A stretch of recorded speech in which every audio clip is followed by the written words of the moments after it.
가게를 꼭 체크를 해요, 가족력을. 그래서 꼭 비염이나 아토피나 두드러기나 알레르기가 있으신 분이 나와요. 전혀 없는 경우는 잘 없어요. 전혀 없는 경우는 요즘 애기들 중에서 엄마 아빠가 없는데, 제가 책에도 썼지만 환경하고 먹거리 예전과 다르게 좋지 않아서 건강 상태들이 만성질환도 많아지고 자가면역질환도 많아지고 있고, 그래서 아토피가 없는데도 생기는 경우가 간혹 생기고, 성인분들이 생기는 거 보면, 가족력을 보면 비염이나 알러지 있으신 분도 있어요. 그래서 유전적으로 알레르기 기질을 가지고 계신 분이세요, 신이님은. 그래서 기억은 안 나지만 아기 때부터 있으셨을 거라고 추정을 해요. 그리고 초등학교 때 이렇게 발랐을 정도면 100% 아기 때 발랐어요. 왜냐하면 제가 책에 알레르기가 나아지는 연령대를 체크해 놨거든요. 그 다음에 36개월, 초등학교 전후, 중학교 사춘기 전후, 그 다음에 성인 요 단계로 점프 해요, 면역력이. 그때를 거치면서 피부들이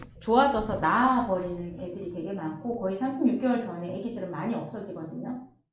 근데 36개월 전에 엄마가 어떻게 관리했냐에 따라서 36개월 때 없어져야 될 아이가 계속 있게 되는 경우가 있어요. 별로 심하지 않은데 계속 스테로이드를 발라버렸다거나 관리에 따라서 그렇게 되는 경우가 있거든요. 그거 외에는 거의 80% 이상이 없어지지 않을까 생각해요. 그때를 놓치면 초등학교 때 많이 없어지고, 그 다음은 사춘기인데, 저희 아이 같은 경우는 기질이 심해가지고 없어졌다가 초등학교 고학년 때 외부 먹거리들 막 노출이 되면서 초등학교 때 다시 또 올라왔던 적이 있거든요. 그래서 관리에 따라서 피부가 변하는 것도 있지만 어릴 때 많이 없어지는데, 지금 신인이 같은 경우는 초등학교 때는 많이 좋아져서 바르던 약도 줄어드는 시기인데 계속 발랐잖아요. 그러다 보니까 아마 이전에 계속 바르지 않았겠나.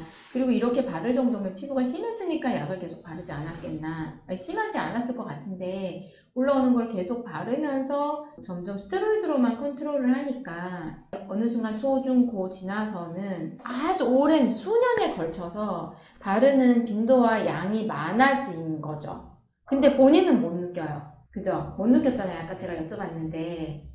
약의 효과는 느끼는데 여기저기 한두 번씩 새로운 것이 올라오고 범위가 늘어나고요. 올라오는 부위들이. 그리고 바르는 빈도가 잦아져요. 근데 기질이 심한 사람은 그게 한 몇 달이나 1, 2년 사이에 그걸 느끼기 때문에 이거 약 바르면 안 되는구나라는 걸 빨리 캐치를 해요. 그래서 방법을 자연치유나 아니면 약이 아닌 다른 방법을 빨리 찾아요.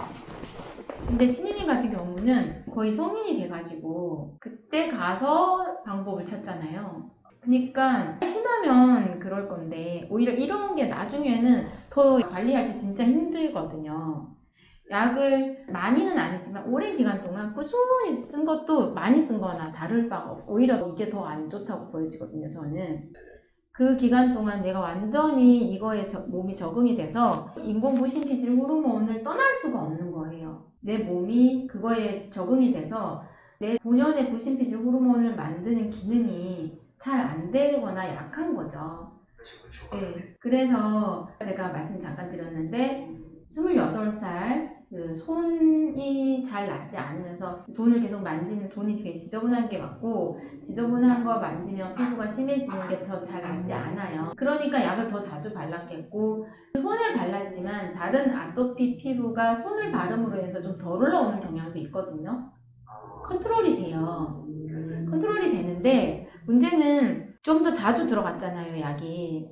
그러면 예를 들어서 일주일에 매일 들어가면 그 다음에는 일주일에 3일만 들어가면 내 몸이 그 3일을 못 견뎌요. 일주일에 7번을 발라버렸으면 일주일에 7번 이상을 발라줘야 평정을 유지하지, 7번보다 작게 내려가면 피부가 심해지고 가렵기 시작해요. 그래서 손 때문에 아마 스테로이드 양이 이때 좀 많이 는 것 같고요. 늘었는데 잘 안 되는